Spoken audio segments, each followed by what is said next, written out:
Hello বন্ধুরা, আজকে আমি দেখাবো কিভাবে এরকম 3D ট্রায়াঙ্গেল তৈরি করা যায় ইলাস্ট্রেটরে। তো চলুন দেখা যাক কিভাবে এটা করা যায়। প্রথম ফাইল থেকে নিউ, এরপর একটি ডকুমেন্ট তৈরি করে নিলাম। এরপরে এক্সট্রা টুল সিলেক্ট করলাম। এক্সট্রা টুল সিলেক্ট করে এখানে আপনাদের এরকম থাকবে। তো কিবোর্ডের অ্যারো কি থেকে ডাউন কি প্রেস করে আপনি এরকম 3 কোণা, অর্থাৎ যখন একটি ত্রিভুজ আকৃতি হবে তখন রেখে দেবেন, এবং শিফট প্রেস করলে তখন এটি একই জায়গা থেকে বড় ছোট হবে এবং সোজা হয়ে যাবে। ওকে, এরপর আমি এটিকে, অর্থাৎ এটির ফিল কালার রান করে দিতে হবে, স্টক কালার থাকবে। এরপর এটিকে আমি এডিট থেকে কপি এবং পেস্ট ইন প্লেস ডুপ্লিকেট করে নিলাম। এরপর আমি এটিকে মুভ টুল দিয়ে এবং শিফট চেপে ধরে এখানে মুভ করে আনলাম। এরপর দুইটাকে সিলেক্ট করলাম। এরপর শেপ বিল্ডার টুল দিয়ে এখানে সিলেক্ট করলে হবে, অথবা কিবোর্ডের অলটাকে চেপে রেখে এরকম এতটুকু আমি ডিলিট করে দিলাম। এবার এটিকে রোটেট টুল সিলেক্ট করলাম, অথবা এখানে ডাবল ক্লিক, তারপর কপি, কন্ট্রোল ডি, আরেকবার এটাকে আমি বাইরে সরিয়ে নিলাম। এখন এটিকে আমি এখানে বসিয়ে দিলাম এবং এটিকে ঠিক এই জায়গায় লিখতে হবে, কোথাও যেন ফাঁকা না থাকে।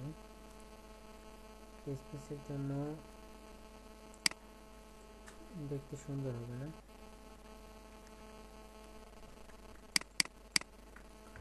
তো এবার ডাইরেক্ট সিলেকশন টুল সিলেক্ট করলাম, শুধুমাত্র এই বাহুটি সিলেক্ট করলাম। এরপর এই যে অ্যাঙ্কার পয়েন্ট, এখানে ডাবল ক্লিক, এই যে এখানে মিশিয়ে দিলাম।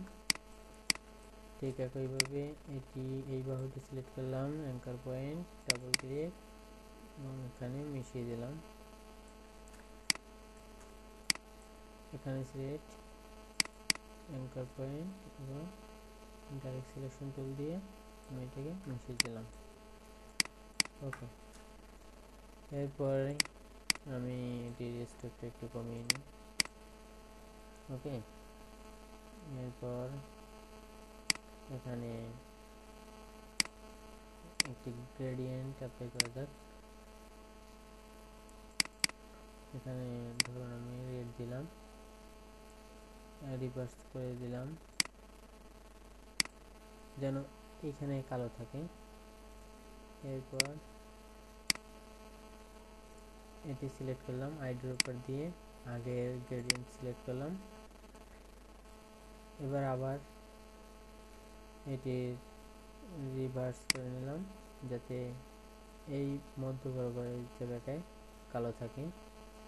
আবার এটিকেও সিলেক্ট করলাম, এখানে কালার আইড্রপার থেকে এটা সিলেক্ট করলাম এবং আচ্ছা এটিকে ম্যানুয়ালি করতে হবে। গ্রেডিয়েন্ট টুলস এবং এখানে এভাবে সিলেক্ট করলাম। তো আপনি ইচ্ছে করলে যে কোনো অন্য অন্য কালারও ইউজ করতে পারেন। কালার ইউজ করতে এখানে ডবল ক্লিক করে যে কোনো কালার নির্বাচন করতে পারেন, অথবা এখান থেকে বাড়িয়ে কমিয়ে নিতে পারেন।